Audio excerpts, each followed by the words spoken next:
Lord Sumption, at what point does the lockdown, in a sense, get worse than the virus? Good morning. I think it reached that point quite a long time ago.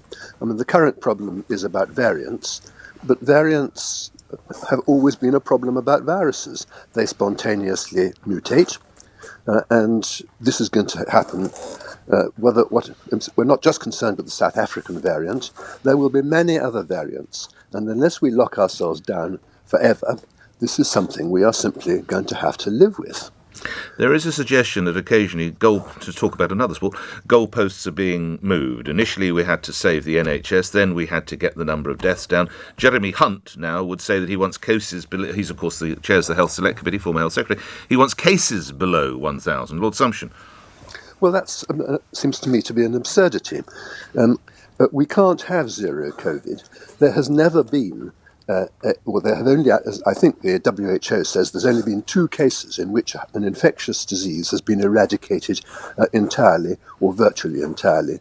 Smallpox took 2 centuries after the invention of a totally effective vaccine to disappear.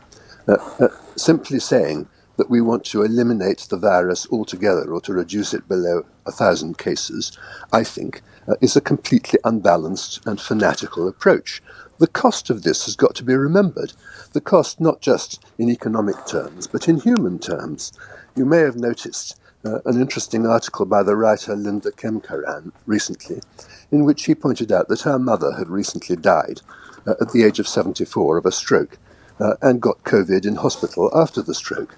The point that she was making is that her life should have been full of joy, of grandchildren, of meeting people and of stimulation, instead of which her last year was spent in utter wretchedness and misery, isolated from everything, alone.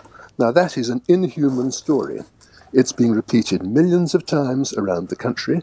The policy of lockdown is a thoroughly inhumane policy, which is due to one-track minds that can only think about deaths and not about life. And lastly, Lord Sumption, those who say, but it has saved lives, it has kept the death toll down, it has meant that our hospitals were not overwhelmed, and it is desperately unfortunate, but that's the price that had to be paid. How would you respond?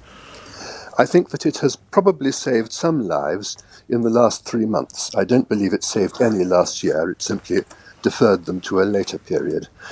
But I don't think that the lives that have been saved warrant the staggering collateral damage and utter misery inflicted on millions and millions of healthy people.